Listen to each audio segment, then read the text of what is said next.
Hello everyone. So this will be a different content. I am here, Koray Tugberk GUBUR, and the founder of the Holistic SEO and Digital and Holistic SEO communities.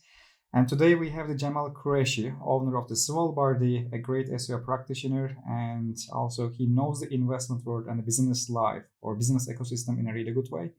And we wanted to do a kind of, let's say, interview by explaining Jamal's background, his opinions, and his experience in the search engine optimization fields, since we actually did very innovative and different things beyond the traditions. And we also use the project inside the topical authority course. Many people ask many questions, like there are over 4,000 or maybe even 5,000 comments in the lectures.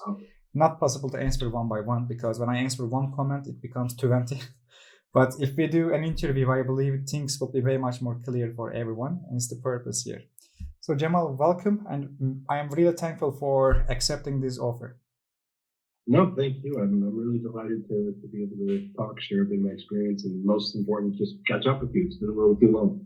Yes, I also told it before the interview, but really, I'm always attached to people who I work with, and since we didn't see each other for a long time, I feel like actually I see someone from the family.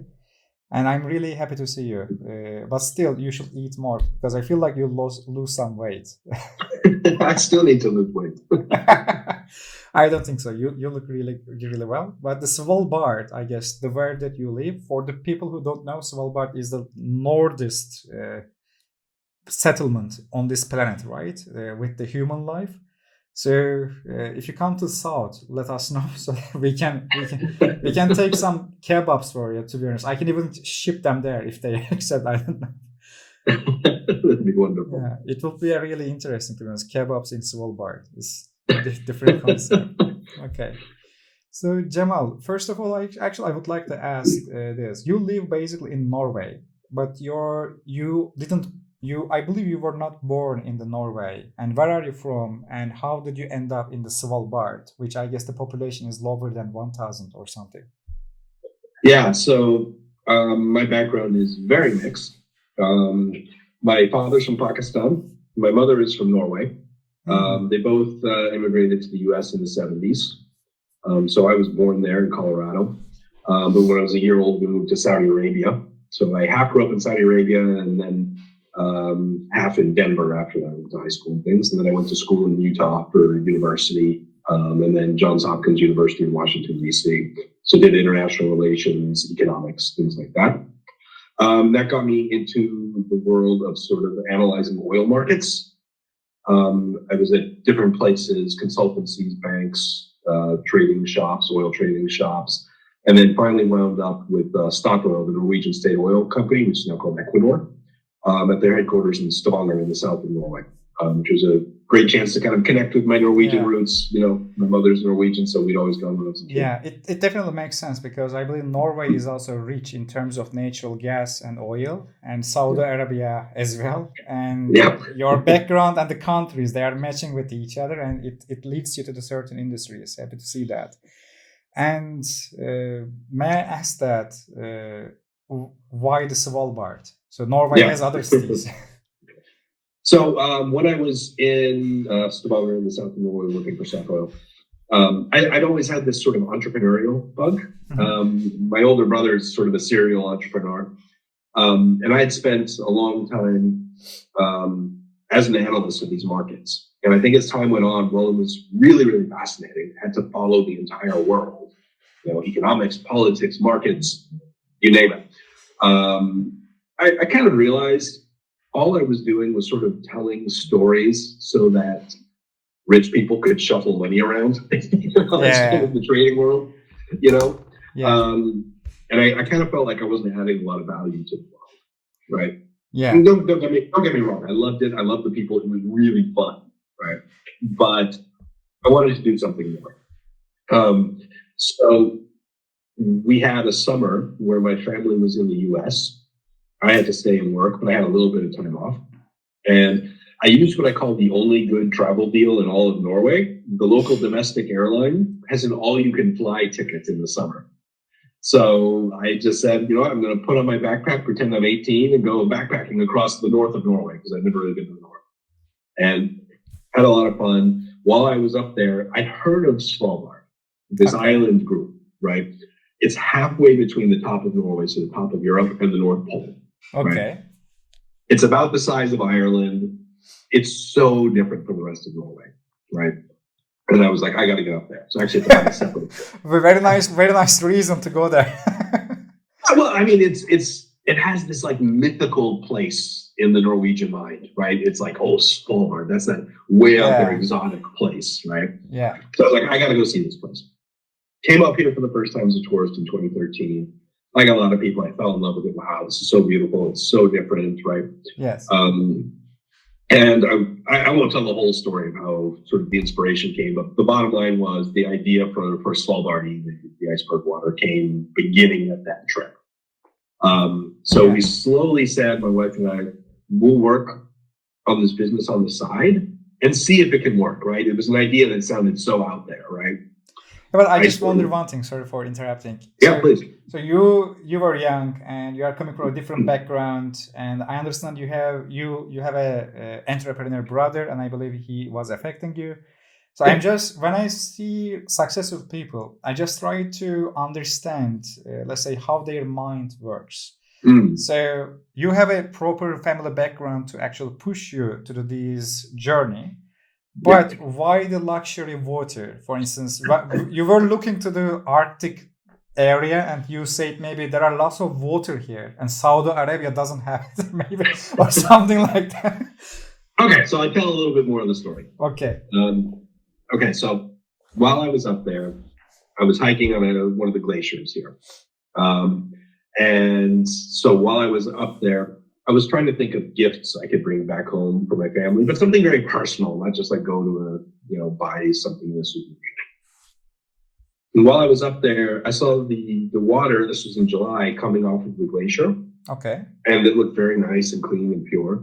Yeah. So I asked the tour guide, is it safe to drink? I'd grown up in Colorado, right, where when you're camping up in the mountains, they say, don't drink the water, it can be full of bacteria and whatever.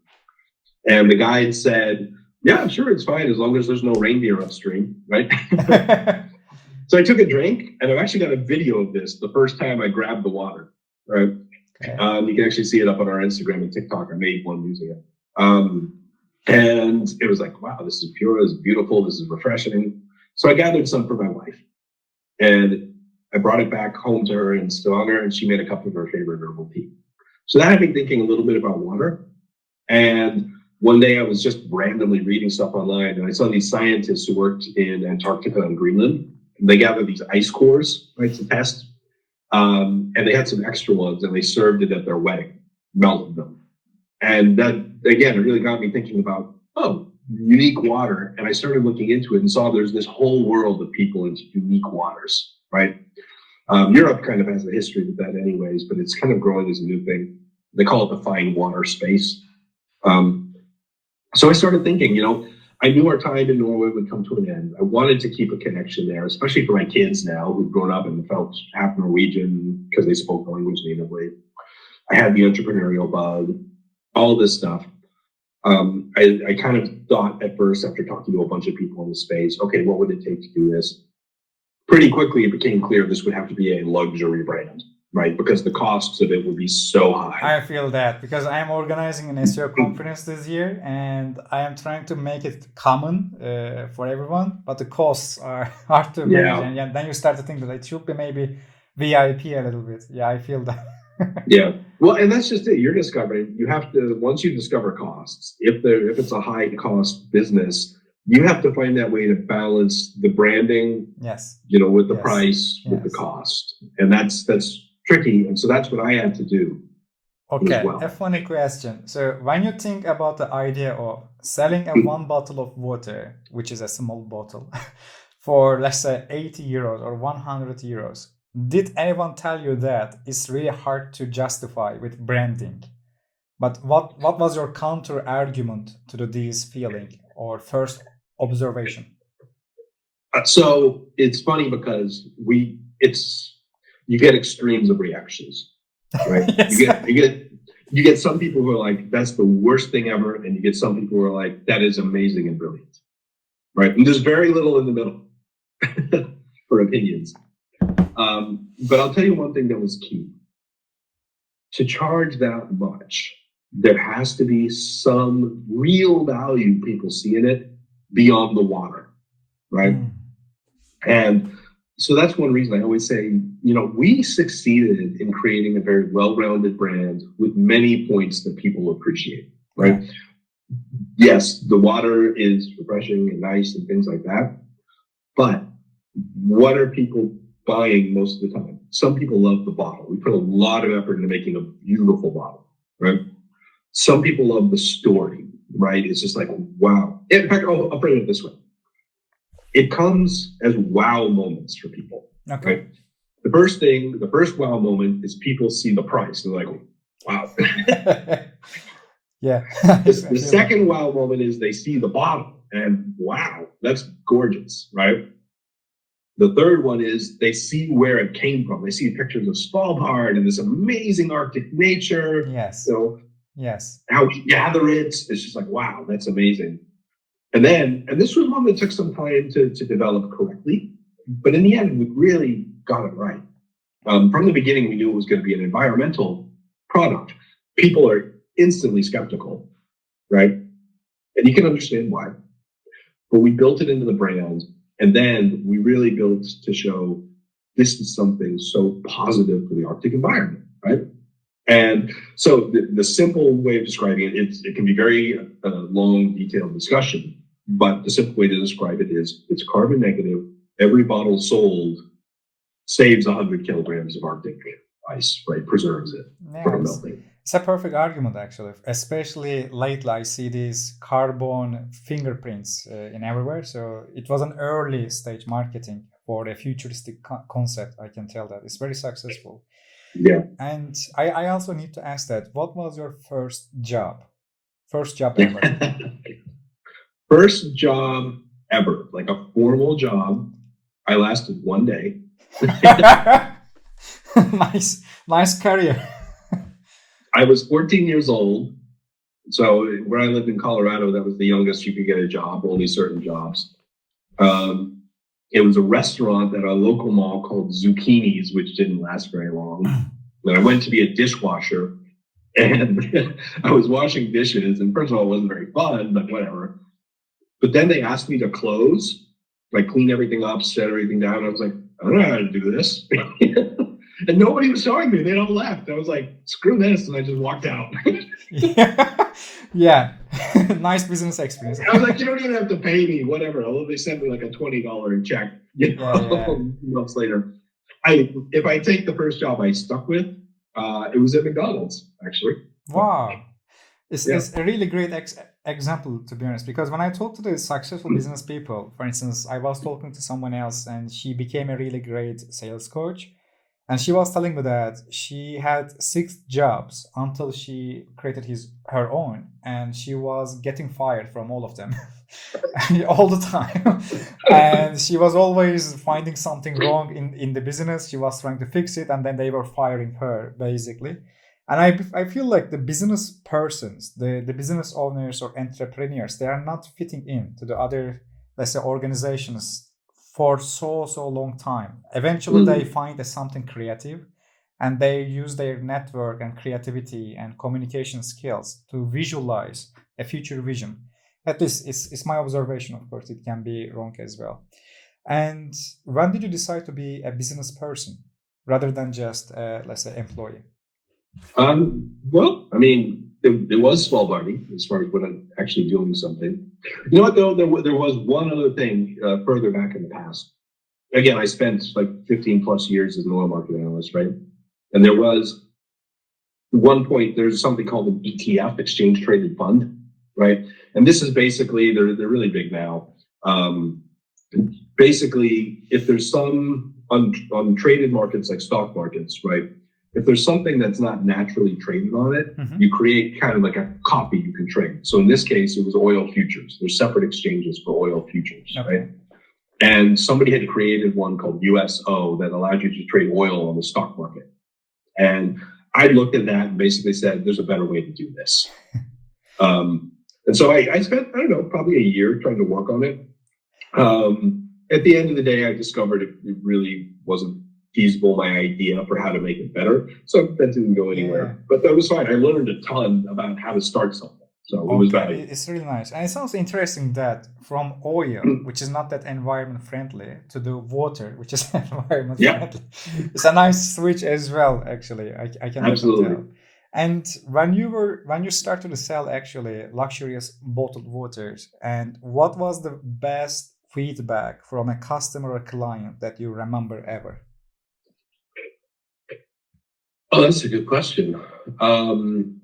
It's funny because you get positive feedback and you get negative feedback, and they're both things you can learn from. How someone can give a negative feedback about water, to be honest, is like... Okay, well, this is where you need to be honest about luxury water and the perceptions of... Perception. Yeah, okay, it's perception, because I don't have any measurement tool to measure the pH level or nutrients in it. It's just... my tongue doesn't have that ability, so it's hard to sell something negative about it. Well, actually, it's funny because I regularly have run water tastings. I still like to do it from time to time. I've got a whole bunch of different waters. Wow. And I will run people through it. And I've had so many people who are like, water's all the same. And I run them through it. I've never had somebody come out of that saying they can't understand the difference. Everybody understands the difference after. Wow. Right? They may not care, and that's fine. It might be true, but they get it. They understand it. Because I'm traveling frequently, and I can tell in some countries the bottled water tastes a little different. I felt it actually a few times. And about the feedback, the positive, unique feedback that you always remember, or the best one. Yeah, I think the positive feedback that generally comes from, but like I said, all the issues that make it such a rounded product, right? The idea of, you've taken something, you've created something really beautiful that tells the story, right? Yeah. And, it tells the story through the packaging. It tells the story, through your digital marketing and your social media. It tells the story just through the bottle itself, right? And just that positive feedback of how important the story is, because then people connect with it. Definitely.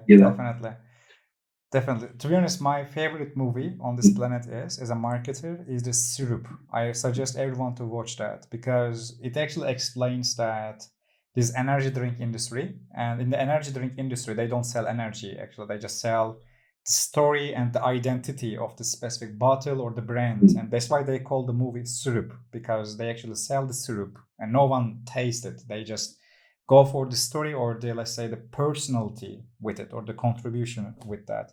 But I believe Svalbard here is the real. It's not. It's coming really literally from the northern place on the planet. And when you drink that water, let's say in South Africa, of course you will feel different because you are touching a different part of the planet. It's a different feeling, I can tell, in the perception. Yeah, and for that, it's really critical too that people feel the environmental aspect too. Okay, some people don't care, but many people do, as they should, and that's a huge part of the story here. And when I say we kind of struggled to get that across, it wasn't because we weren't doing things from the beginning. It's that it could be hard to communicate it, right? We really figured out how to do it so that when people feel that, they really have the sense of, I am doing something good for the Arctic with this, good for the planet and global warming and all those things. And yes, a lot of people are skeptical, but at the same time, we learned to communicate that so people could see what we were actually doing. At first, it was tough because people would see it, they'd have a negative reaction, and I'd be like, well, people have 5 minutes to listen to me. They get it. But most people can't give you 5 minutes. For something like most people give you, if you're lucky, 5 seconds. Yeah. I wonder one thing. Do they keep the bottle as a memoir? Like many people do. Many people do. In fact, many people say, I just bought it for the bottle. Yeah, I imagine that because it's like a kind of social proof of supporting the environment or social proof of actually caring, let's say, the quality of the water or its taste, but it let's say entails many different things there. It's a nice way of actually explaining a brand, definitely. Yeah. And are there any books, mentors, or let's say experiences that shaped your mindset for the business before you start? For the last 3 years, I am trying to change my mindset because I was a solo consultant. Right now, I am about to be an investor for different companies. So I try to learn the business mindset more. and you have way, way much more experience than I have. So that's why any book or mentor or specific accident or event that you can mention, it will be helpful for many people. That's a good question, because I think a lot of it for me came kind of through osmosis, just through a lot of people, a lot of little comments here and there. My brother was definitely a huge influence on me. Like I said, he started so many things, and he's just been really big about not being afraid to move on from missteps. In fact, he told me at one point, he was like, when we were looking at this at first, he said, look, the timing is right for you in your life, right?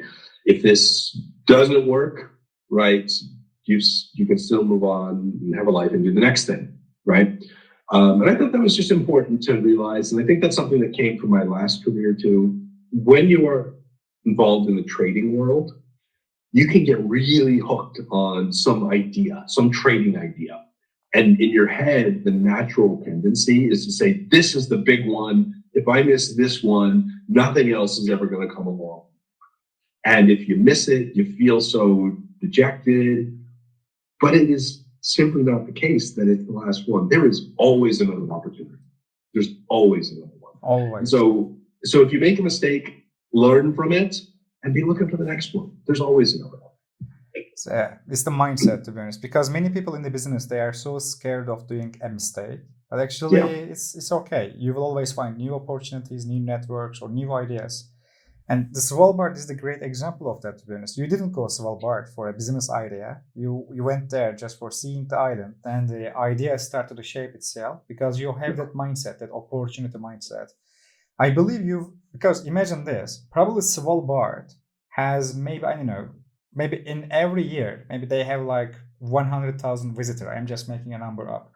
But you were the only person who think of, yes, this island can be actually famous for this purpose, and it can actually sustain a new way of economy by, let's say, exporting the bottled water.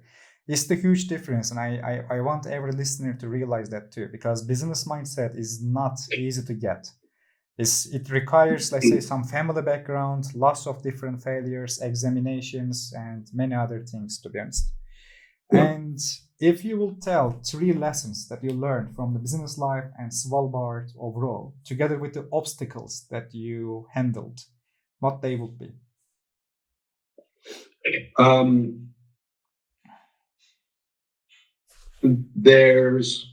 Like I just said, there's always another opportunity. So learn from the ones you're at, whether it succeeds or not. Mm-hmm.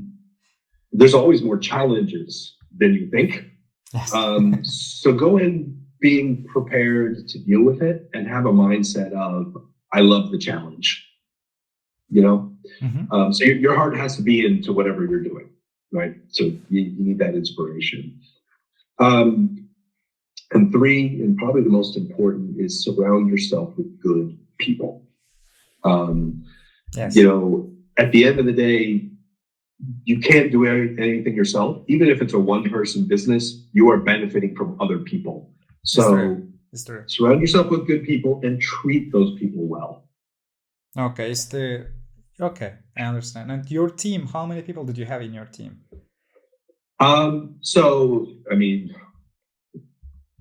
There's lots of ways to count that. As far as like just full-time people, mm-hmm. At its peak, it was literally 3 people. But that was because we managed to outsource many other things, almost everything, right? So that was local contractors on Svalbard doing logistics. That was my business partners, my equity investors who brought great expertise. That was our logistics people. That was our marketing people. That was tons of people off of Upwork, especially when I was working with you. So I don't know if I wanted to say at the peak without going into everybody down the mm-hmm. supply chain, maybe 20 people. It's nice actually for such a global success, to be honest. It's really nice. Mm-hmm. And I guess the biggest cost was the production line. The biggest the biggest cost was the transport. So shipping these things up and down from here and around the world, from suppliers around the world to here, And then from here around the world, that was definitely the biggest cost. I will just explain this part a little bit because many of our listeners, to be honest, they are website owners. And when we create a business, it's just a website. And we don't deal with production line or we don't deal with shipment. We don't deal with, let's say, international regulations and exporting, importing, connections. And even if you ship it, it might not still reach out to the place that you are sending. There are lots of other type of details here that actually many SEOs didn't deal with. And that's why I'm actually focusing on business together with the SEO. So it's because I believe business is the real SEO. And it's not like actually handling just the content and algorithms. There are many social and cultural and legal things to handle there, definitely. And if you would look at to the Svalbard as a luxurious bottled water brand, and when you look at the first year and the last year of the company, how do you evaluate it? What is the, for example, I believe many people understand that, it is worth to the 100 euros, but how the obstacles at the beginning and at the end are different, or the perception are different? At the start, the biggest challenge was, so in bottled water or beverages or a lot of just food and beverage, the biggest challenge is to get your brand to stand out, right? Because you have other luxurious bottled waters as well, and they have different stories too, I believe. Yeah. Well, and I'm speaking more broadly, right? If you go to the store and you're in a section looking for, well, let's just say bottled water, does one naturally stand out? Not really. Maybe a local brand or something, but it doesn't really, right? So getting it to stand out, everybody says, I'm the purist, or they got a picture of a waterfall on it, whatever, right? We solved that instantly. People saw instantly how different we were, right? What was the challenge was, how do you sell $100 water? What's the business model, right? And so that was the challenge at the beginning, right? And it took a long time. We did, the Americans saying, throw everything at the wall and see what sticks. Just try everything, right? So we tried all kinds of things. It was challenging. It was hard. We probably spent 3 or 4 years just trying to figure out, and that was tough, right? Tough on our finances, everything.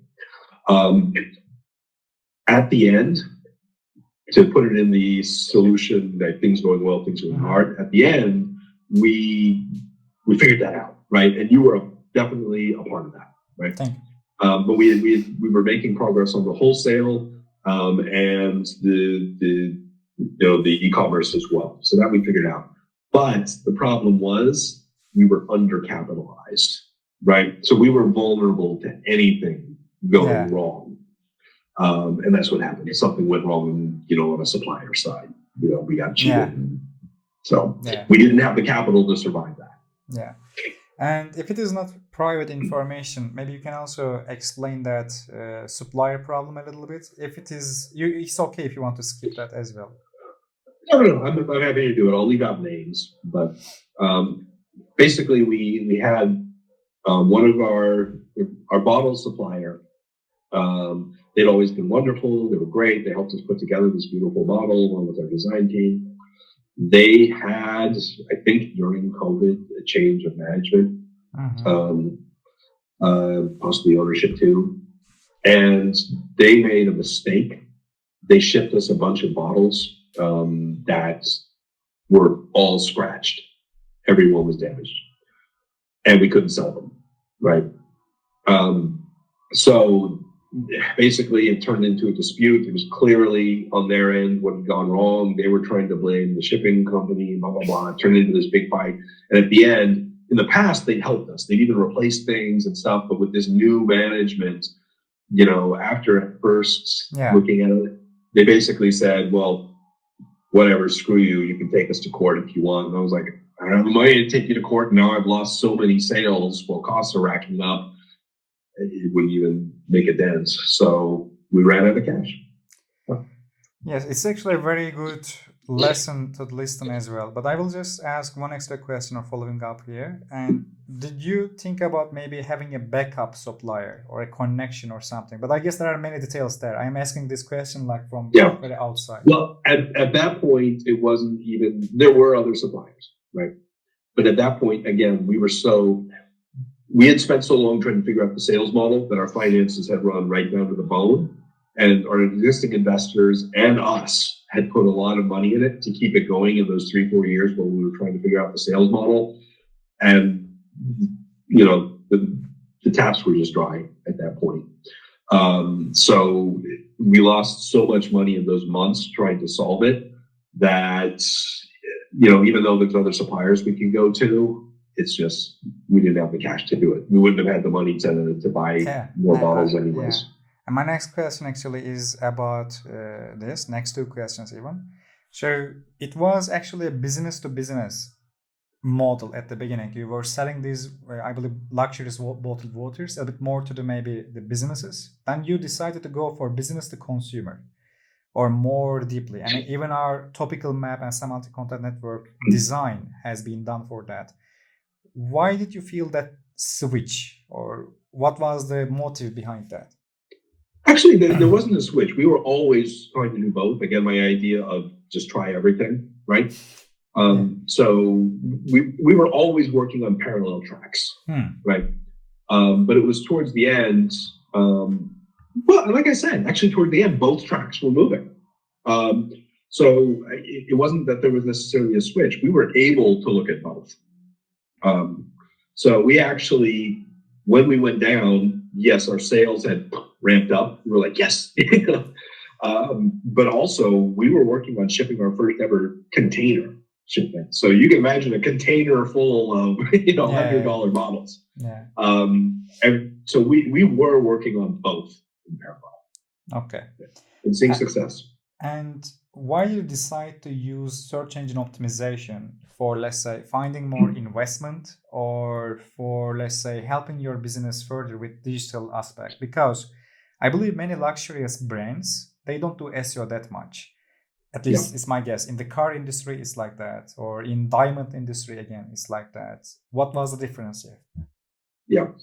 I kind of came on it by accident. Well before I met you, maybe 2 years earlier. I was just scrolling through YouTube, and I started, maybe just because I was looking at different business things, I started to see sort of content marketing things popping up in my feed, and they all look like, spammy thumbnails and, things like this. So I always thumbnails like this, like that. Exactly. We make $1 million now. Yeah. How I rank in, let's say, just 10 minutes, etc. Type of things. Yeah. Exactly. And so I just ignored them.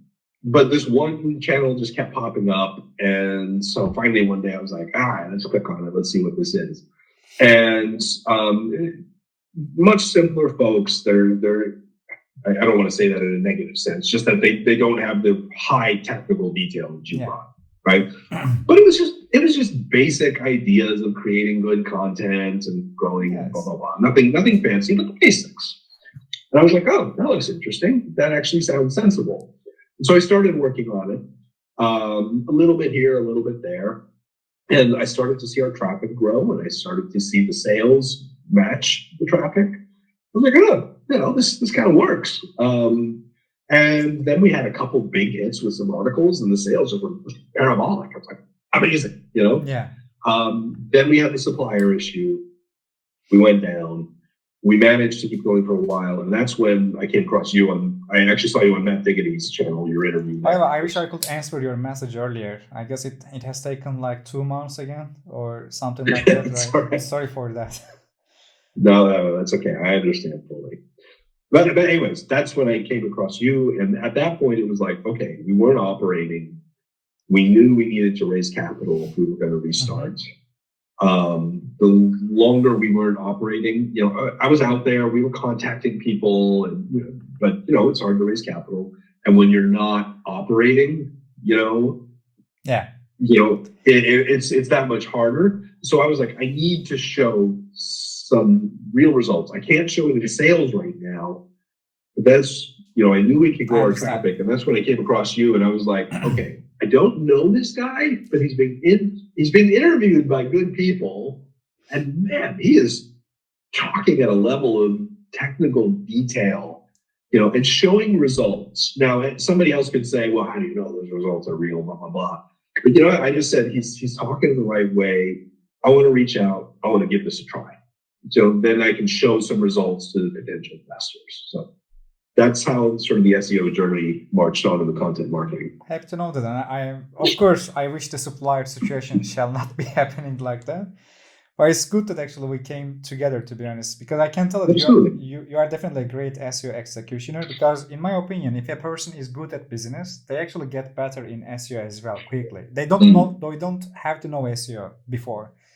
And usually in my experience, people who don't know SEO from before, they understand me very much easier because they don't need to have that conflict with traditions or old techniques there.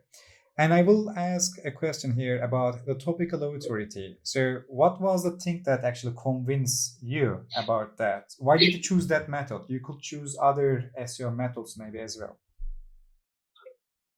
I think because every other method, okay, well, you know this. There are so many people out there saying, I know SEO, and they don't know a thing. They can give you a checklist. I'm not saying everybody is, but there's a lot of that out there.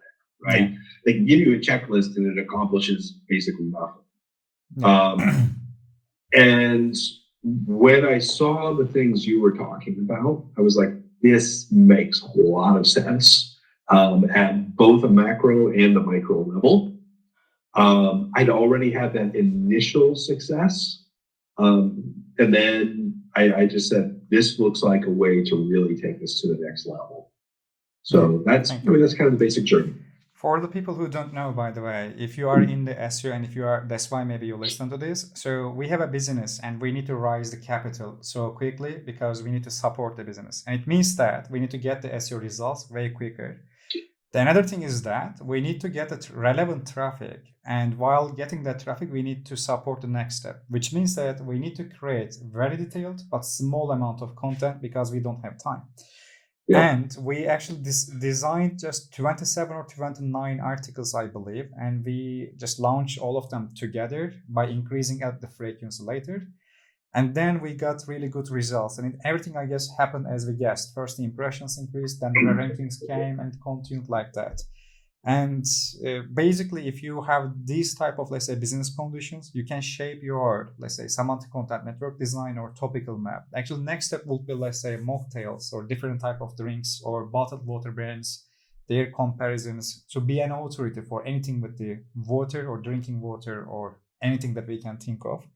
I wish we could complete it, but to be honest, still, and also I would like to tell that if you are an investor out there, if you can help us to maybe create a production line or something, I will be happy to take the digital marketing side, and I can guarantee the success of that. So this video will be living for years, and I always try to complete the projects from the past. And this 427 article, it was a huge success. And it brings me to one of the next questions, because in our methodology, we actually, as much as I can remember, we work with real scientist writers. And we were able to complete maybe this 27 article in 3 months, as much as I can remember. And could you explain that part a little bit too? How did you decide who to work with? Yeah, I'm glad you used the term for me, executioner. Yeah, none. Not in the French Revolution way. Yeah, exactly. But somebody who could take your concepts and turn them into a certain degree of reality. Yeah. I don't have the finest technical detail knowledge of you, your skills, your principles, right? I'm growing, I'm learning, but that was the thing. It's like when we started working together and you started talking to me, so much of it just went right over my head. But I was able to take all of that and distill it into the core concepts, right? Not just theoretical, but the implementation concepts, right? So I think I wrote the first couple articles myself, but I knew to get things done, right? I have to find other authors. I went to Upwork. I actually I feel like I got good really quick at spotting people who could write well. Now I had to look at a balance of cost and quality, And you can tell the people who say, "I'll write you an article for $5 an hour" or something like that. Okay, that's not going to get you quality, right? You can't afford the people for this project who are looking for $300-400 an hour, right? Yes. So I generally, what I did was I would usually find authors in, call them middle tier countries, right? Countries where people can get sort of a good education and might be in the middle class, even upper middle, right? Relatively speaking to that country. They've got a good education. But they're not going to charge what somebody in the UK or the US is going to charge, right? So I was looking for that balance. But I found a lot of good people that way. So the cost benefit analysis worked. And what I would do is, the first thing I would do is I'd give somebody a test. I would hand them your brief. I would give them the basic instructions of how to implement your techniques, what I needed from them. The brief helped a lot because then they didn't have to do all the conceptual thinking and the frameworks and the outlines, right? They just had to go and research and write it. And that is a big part of what I did.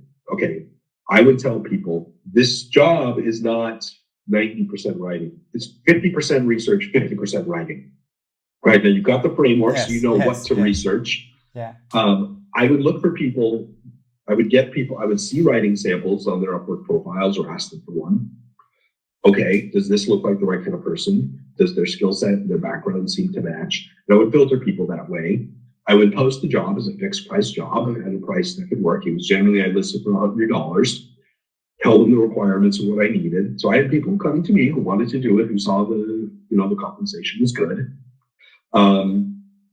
I'd give them that first article. If it was no good, I'd say thank you, pay them for their efforts, move on to the next one. I would say I had about a 50% success rate. I'd have to let some people go, but then 50% of them turned out to be good, and then I started giving them multiple articles. Yeah. I even remember that there was one academician from Turkey, I believe, and he was writing really well, actually. And to be honest, my briefs for this project were extra detailed because I have three principles: vastness, depth, and momentum. So in this case, we have to publish less amount of content, which means that I need to publish all of them together so that I can create a difference. And it means that also, since I have published small amount of content, they have to be really deep on the subject with uniqueness, originality, and authenticity. And one of them was really helpful for that, I can tell. And about the images, you created awesome images. And I believe 30, maybe 40% of the time and energy went to the images, right? The infographics or all these scientific explanations. I remember that I have given a few training lectures for that, getting the common components in the already ranking images and creating them in a better way. Would you like to explain that part too? Yeah. So again, I went to Upwork to find people. And there actually I probably had a 2/3 success rate, and I quickly found like 2 or 3 people who were really good at it, right? That probably added about 50 to 75% extra cost on top of that writing cost, right? So probably the average cost for an article all in was $150 to $200. But it was the same thing. I took the principles that you had. I went to somebody, posted the job, gave them a first shot, which was no good. Okay, move on. If it's good, people caught on to the principles quickly, and they had good detailed instructions, and they put them together.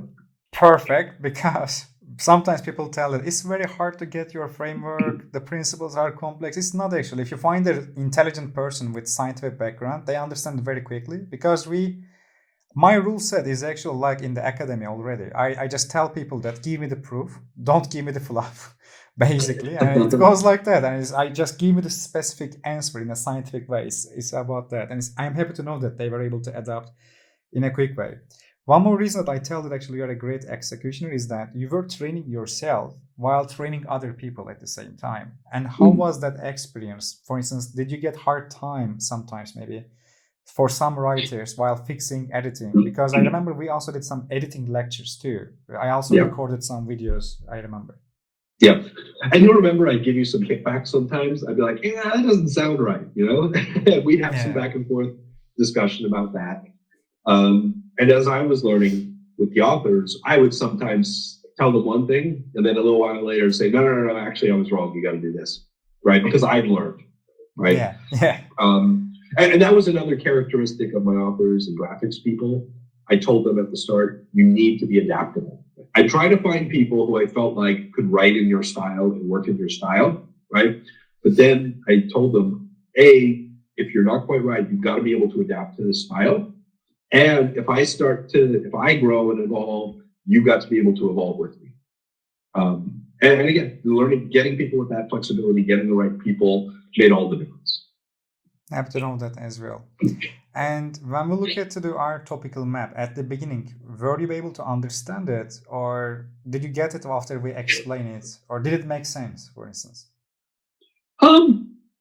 It made sense in the sense of, again, my technical knowledge at the beginning in particular was not as deep.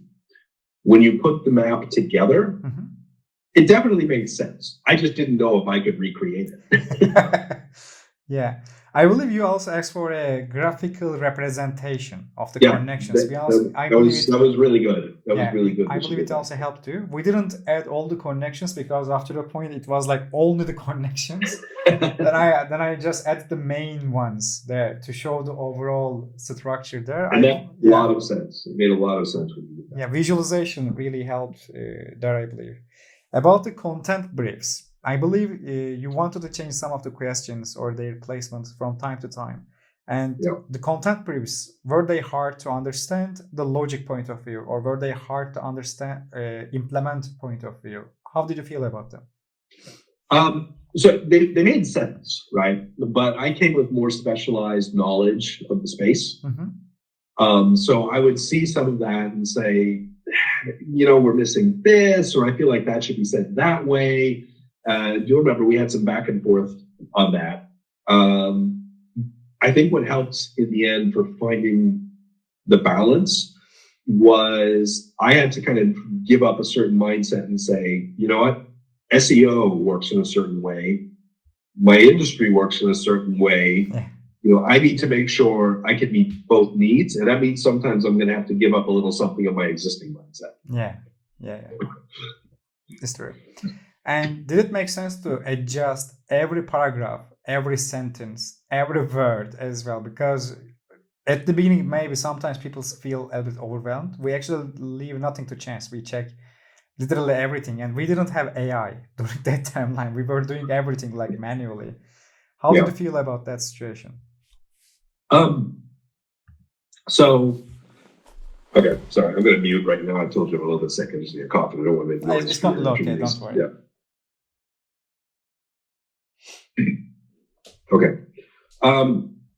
This was someplace where once I kind of had listened to you for a while, I could see that for implementation, the core principles of how to write, at least, sort of the 80-20 rule, most of it was pretty straightforward, right? Minimize your language, right? Use straightforward language, use facts and numbers. You've got a question in your subheading, immediately answer it in the same words, just kind of reverse. Yeah. I mean, we can go through the principles, but it was a fairly simple set of things, right? So once I understood that, then I could teach that to my writers. Again, people had to kind of adjust, but I felt like from an even if the theory could be very complex, I felt like the implementation, you could boil it down to the key things. Maybe I didn't do everything the way you would have said it, but I think I got 80% of it and we saw the results. Yes.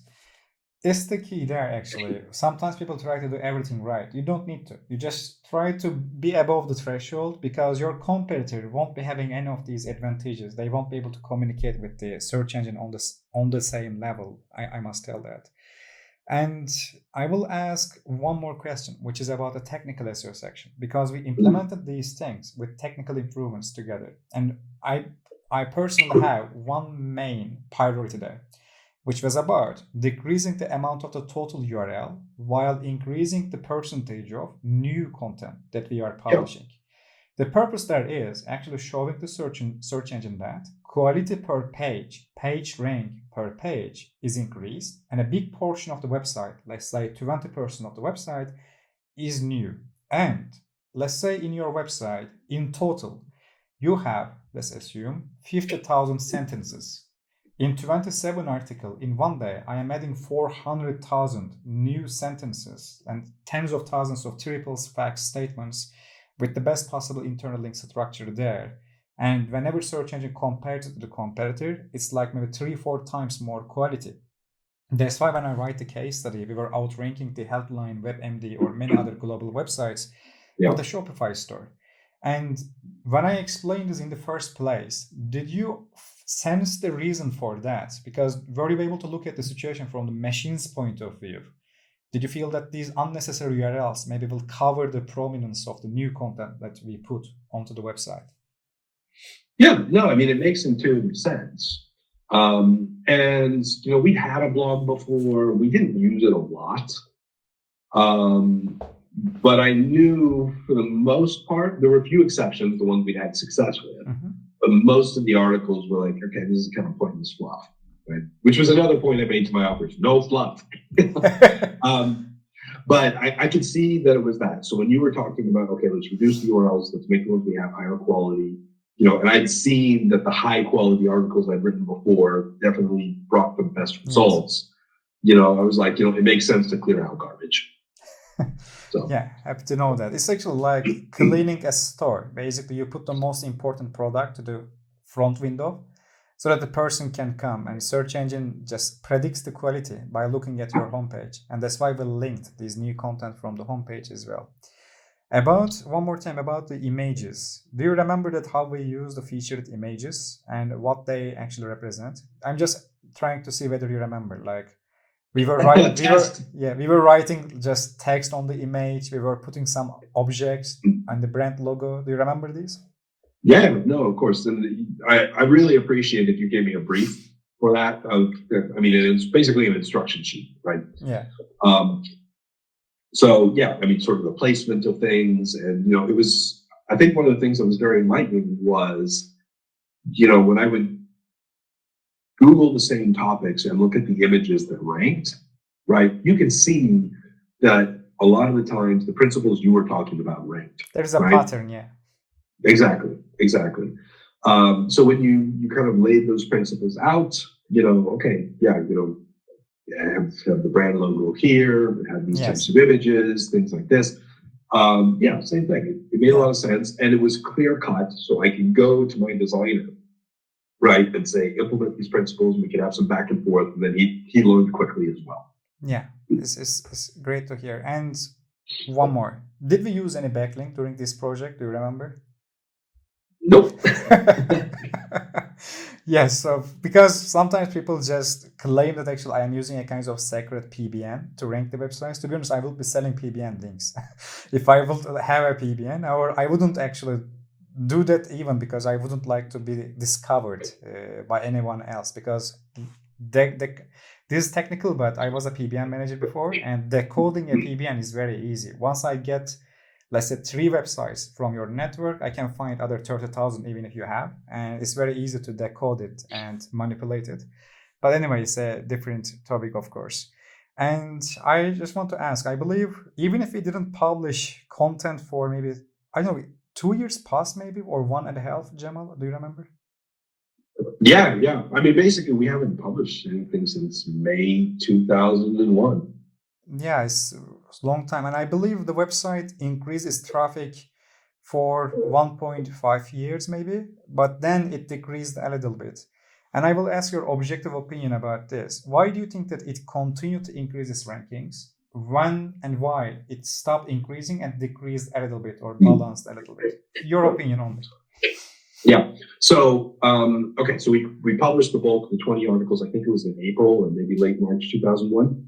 And then we did, I think, 7 more articles over the course of the next month. And then it stopped, right? You remember we basically run out of cash at that point, right? I couldn't continue. But the traffic kept growing for, I want to say, 3 more months. And it was a steady line up, right? We started at, I think, before the project, I think we had 11 or 12,000 views a month. And it rose to 50 to 60,000 by August. right? So we basically 5x'd it. Yeah. Then it flatlined, and I got to the end of the year, and I just went in, and all I did was basically update the years, right? Yes. It's a nice suggestion, just updating the years. That's all I did. That's all I did. And we got another, 15,000 bump in our traffic, which held, for another year. Did you do it for this year too? So this is interesting. So finally, a few months ago, you haven't published anything for a year and a half. Yes. I knew that the end was going to come, right? So we basically lost 2/3 of our traffic, right? Because we'd done nothing. Yeah. To me, the miracle, not the miracle, but the amazing proof of your concepts, right, is that can hold for a year and a half doing nothing. Yeah, doing nothing. That's amazing. Basically. Yes. So it finally went down, right? Now we're running, I want to say about 20,000 a month, which is still almost double what we had before, right? I just literally went in a couple of weeks ago and just updated the years on sort of one of our main articles, and we got about a 10% bump. Wow, so it works. It's good. So I literally changed just 4 numbers. Yeah. And I got a 10% bump in my traffic. Yeah. And I will ask your opinion about that. Do you think that when the website started to lose traffic, is it relevant a little bit that maybe the website started to tell at the header that we are closed and it stopped the sales and it started to link some of the old competitors or alternative other brand websites for advertisement or the ads? Do you think that is one of the possible factors? Okay, so we've got sort of the product and brand pages that were there from the beginning, right? And once we put up the closed, it was several months, but those pages lost first. Now the traffic on those was always much, much lower, right? But those you could see the line which just dropped. First, the brand pages went down. You say after that, the product and the company pages went down. Right? It was a small portion of our traffic, so from total traffic, it wasn't a big difference. But those died, and that makes sense, right? I don't think that was what caused, a couple months ago, sort of the big drop, because that was long done, right? That, I think, was simply a case of this website hasn't been refreshed. In some ways, the website kind of became 2 different things. It was the blog all about water, right? And then it was the product. Yeah. And yeah, that's the one main thing there is sometimes some websites get the support of the brand search, brand identity, and a little bit the user behavior patterns. And when you change your product behaviors, which you don't sell anymore, and you say we are closed, it might make a little bit some portions of your website like a gateway page, which user comes here and goes to somewhere else. And if it is a pattern for a while, that historical data might a little tell the search engine that the brand changed, and it might affect the rest of the website a little bit too. But of course, it could increase the rankings as well if you would continue to publish and update the new. I think so. We had a brief period of time, right? We were only able to work on the project for a brief period, right? And the publication period was only a month and a half. Yeah. Right? So in many ways, we were doing a brute force approach to show some results, right? To show this can work. Like I had the results from before we worked together, right? Where we went from 2,000 a month to 12,000 a month and the sales matched, right? When we worked together, it was like, okay, I need to show that the principle can continue. So we did take this brute force approach. I think the linking between the brand and the blog would have grown stronger with time as we expanded the topical map, both to bottled water and to luxury goods. Yeah. I think that linkage would have been much stronger, and that was coming up in phase 2 and phase 3, which we never got to. Definitely. And I just need to ask this too with an explanation. So there is a concept, parasite SEO.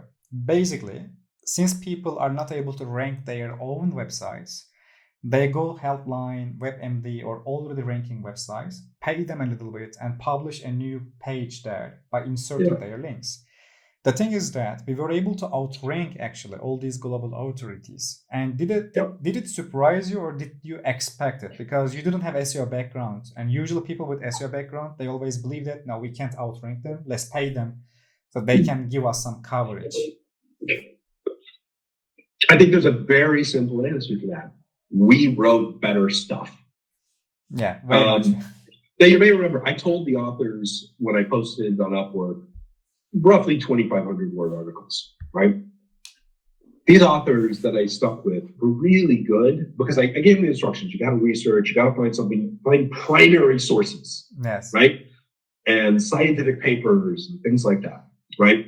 If you're going to make a point, you better back it up, right? And you kind of given us the points to make. And I said, give me proof of that and cite it, right?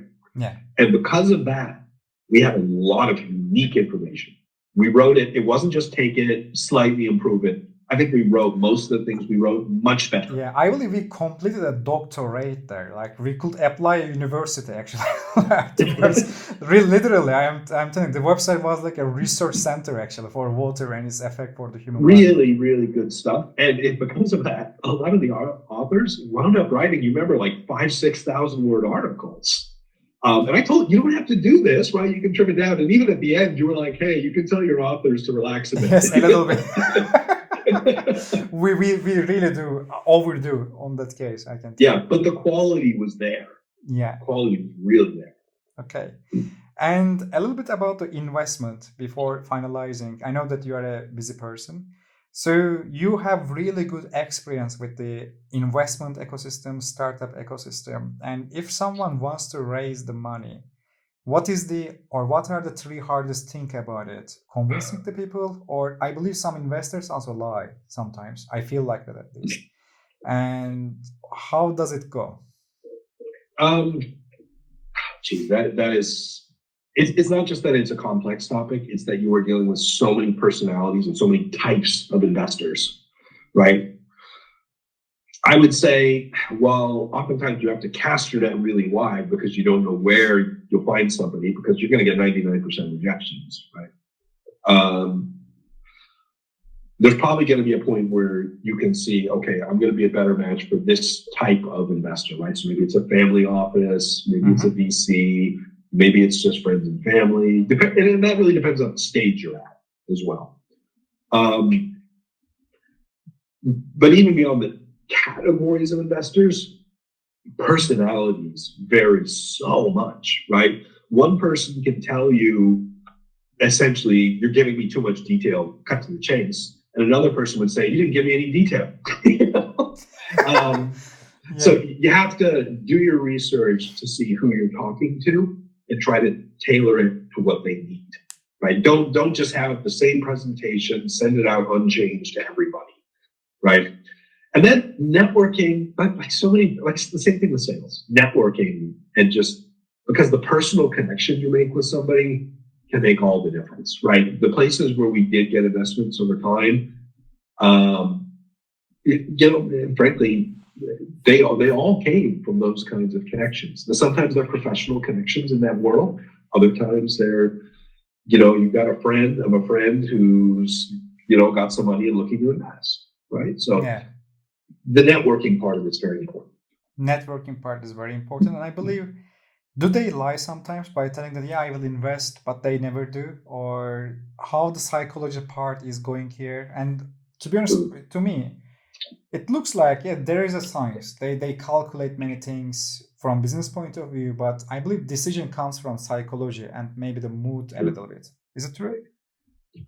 Yeah, definitely. Although the usage of data will vary a lot from investor to investor. Some people go purely on gut. Some people like show me every single number. But even the people who say show me every single number, at the end of the day, they're going to have to go on their gut. Their gut is much better informed. Yeah, definitely.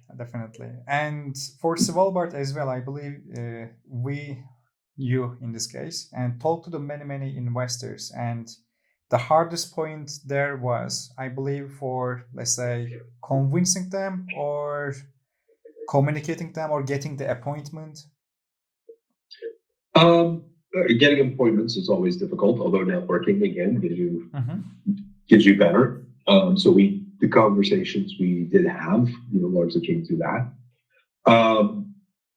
The convincing, obviously, the challenge. We had two specific challenges. One, that period of figuring out the business model, that 3 to 4 years, made our sales were flat and not that big at the time, right? Yeah. So that created doubt, right? We had the personal financial resources to survive that period while we figured it out. But to an investor, to a lot of investors, it just looked like you didn't grow. Yeah. We had that period at the end. This is still before we met you, when I had sort of figured out some content marketing and our wholesale sales were finally taking off. We had that brief period where we could say, look, it works, right? And the sales were doing this. But it was brief before the default happened. So to investors, it just looked like, it makes me, I feel like just a very, very big opportunity just go away. I feel like that because it looks like just, let's say, 3 investors, if they will believe in the same time, it will just jump to the skies, actually. It's like... It was hard. We did the legwork. We figured out a new market. And it was tough because it took so long. Yeah. And why do you think that creating the business model actually has taken 3 to 4 years? Or what would you do different there? Sorry. It's completely okay, don't worry. I am asking too many questions, I know. It's normal that you drink that much water.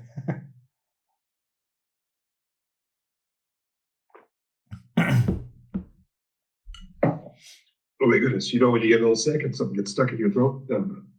Completely okay, don't worry.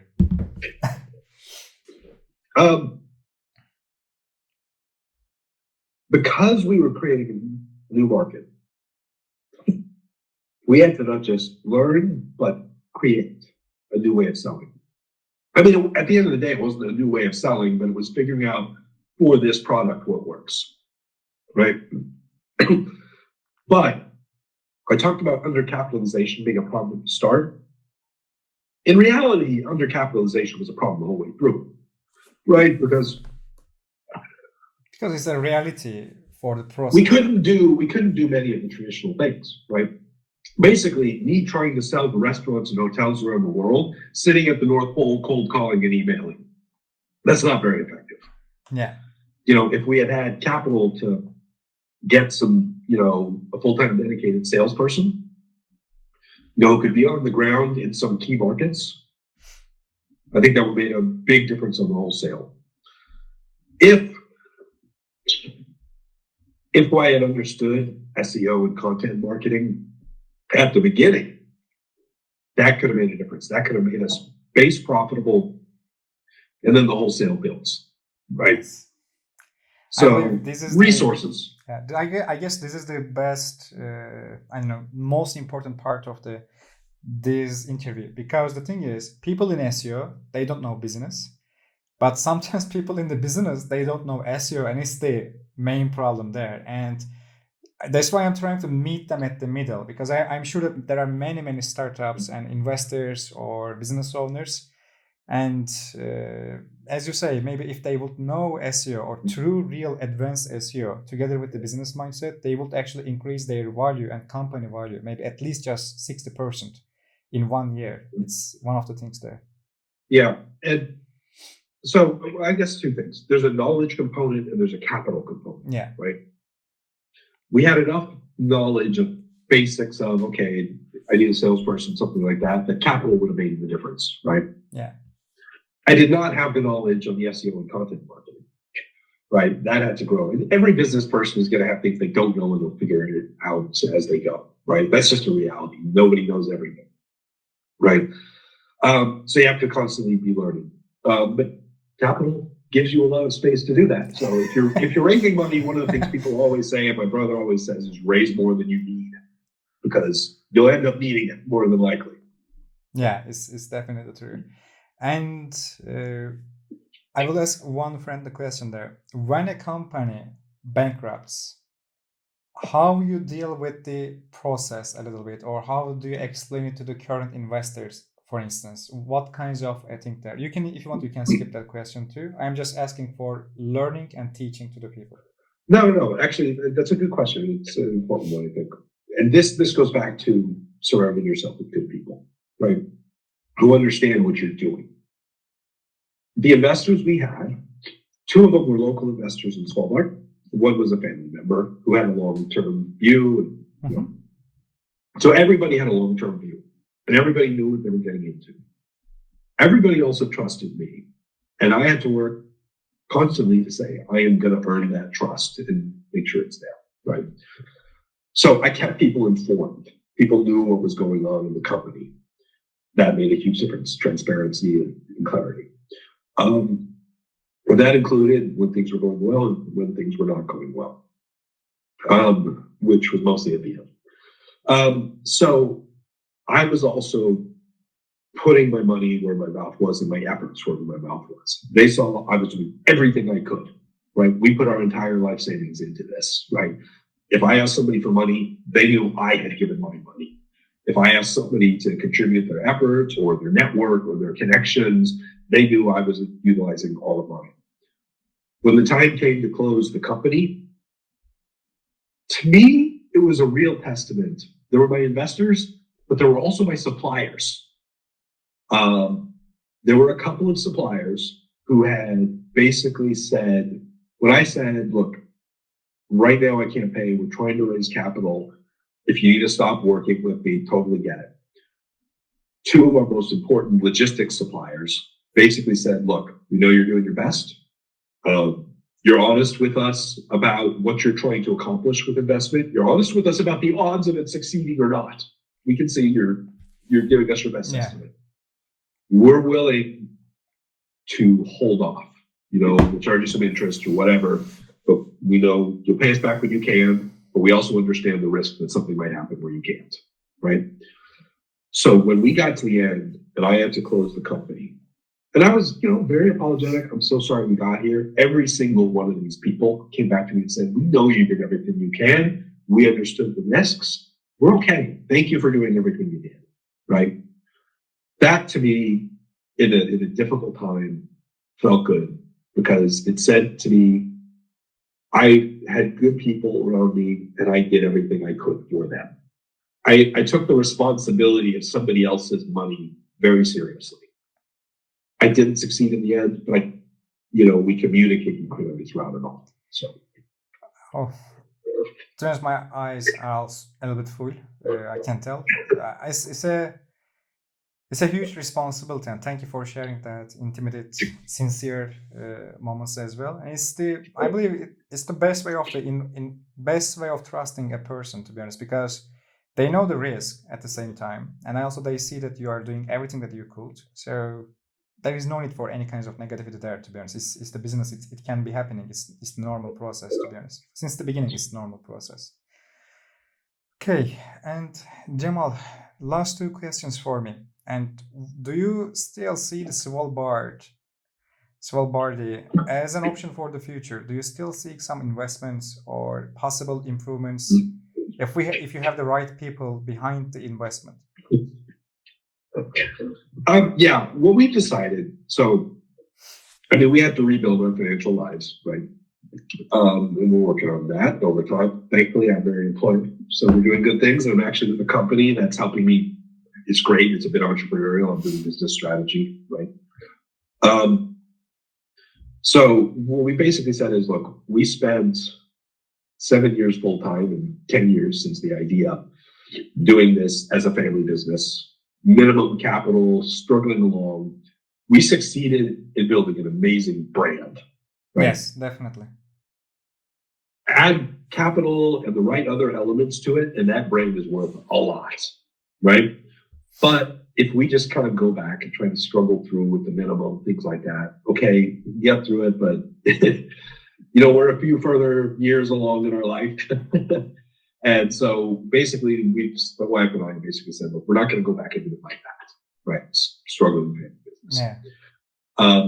What we will do is if we come across the right partner who can bring 2 things. One, Well, if I put it actually simply, who could basically build it as a proper beverage company, right? If we can do that, absolutely. We still live here. We have the know-how, we have the knowledge, we have the relationships, and then we have the brand. I mean, tiny family business sitting at the North Pole, we're recognized around the world to a level no other company of this size could practically dream of. Definitely. But it's just because we're so unique and we executed the brand right. So if somebody comes along and says, we've got, whatever, $5 to $10 million of capital, and not just the capital, but relationships with this large distributor and or like owner of hospitality properties, right? So that we can be cash flow positive off the bat. Absolutely. So basically, can we do it as a proper beverage company? If so, love to. But it would have to be qualitatively differently, but we bring a brand that can make that profitable instantly. Definitely. To add there a point, for instance, I started to do some investments as well. And sometimes I ask founders and startup owners a question like, look, you have a product, but I can create this product maybe in, 2 months. And what's your difference? And the smart ones usually tell me that no one. So let's say I'm investing in a credit card company. The person can tell me that I know people from MasterCard. I know people from FDIC. No one. And getting getting by known, it takes years. And a smart investor actually will see the difference here, because when you know everything about that business procedures, protocols, regulations, networks, all the companies, even the people who are behind the shipment or suppliers, knowing all these things actually accelerate a business maybe 15 times or 20 times. And it's the real value there. And I would like to just explain further. One minor question I will ask, because I taught this before, and why didn't you try to implement, maybe you tried influencer marketing as well? I just imagine, just a vision. I know it's very costly, but this is a hypothetical argument. Let's assume Beyonce just holds a bottle of water and tells something nice, just 2 words. I believe it will make a company, whether luxury or not, very, very huge. Did you think about this type of possibility as well? Yes. And we actually did okay, so this was in the line of try everything, right? Yes. But we didn't have the cash, right? The whole way through to get a Beyonce, right? It's just the top of the example. No, I understand. a big influencer is what I'm saying. We didn't have the money, right?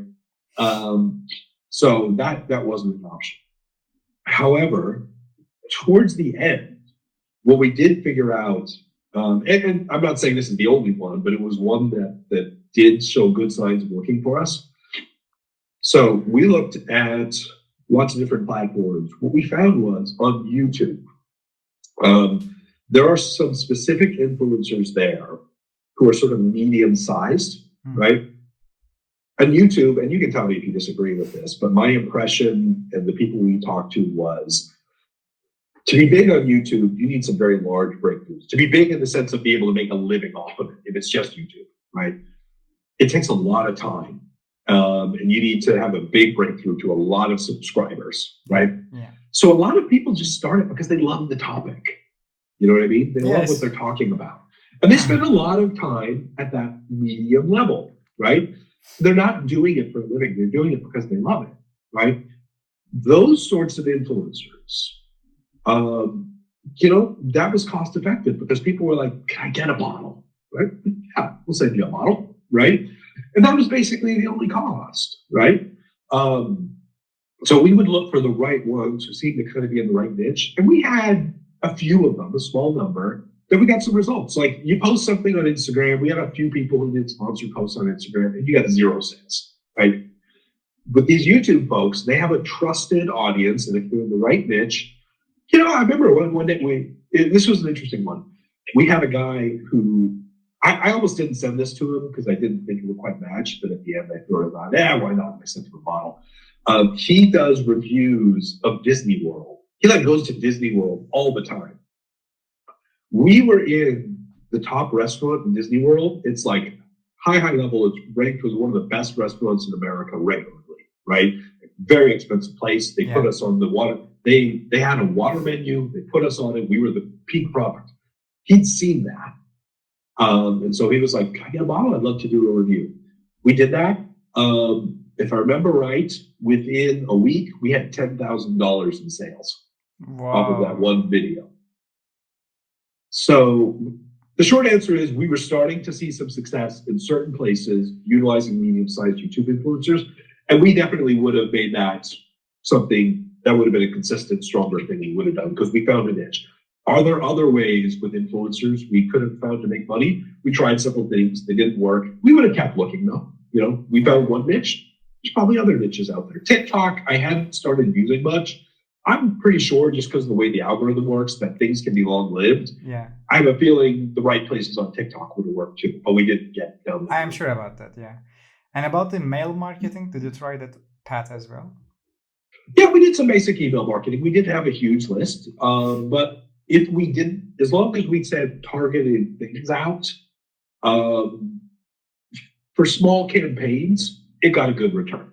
It definitely more than paid for itself, but that was something that very quickly we could have oversaturated our list, and then you don't get so much. But like we post a Christmas special or something like that, and we got good returns on those campaigns. Definitely. To be honest, I will just tell one memory from me. I was in the United Kingdom with my wife, and she has some different tastes than I do. We were in the supermarket and she saw a bottle of the water. I don't remember the name, maybe Evian or something like that. Yep.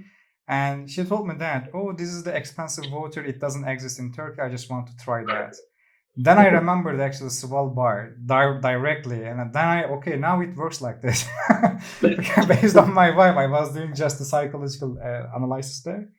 And I believe Svalbardi is like a kind of signature of many things as a brand. And let's say you have a real estate agency office and you just welcoming the people. Having Svalbard there might signal many things to the guests. It's like a communication way with a concrete brand. And I really like the idea.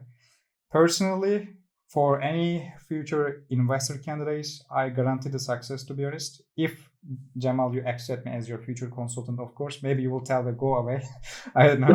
But I would like to tell it. And at the same time, if people want to reach out to you, learn from you, talk to you, how they can reach out to Jamal?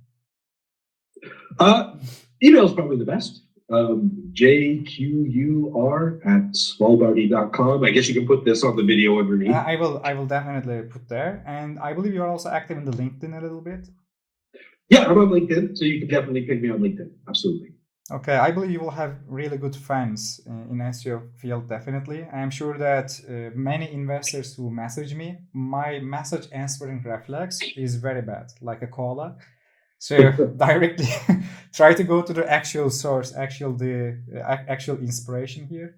And Jamal I must tell that this is one of the most emotional actually interviews that I have ever done. Sometimes for helping people for digital identities, I do these type of things, but this is beyond that for me, because as I say, when I talk to you, I'm always attached to people who I work with, and I see you like a family friend, to be honest.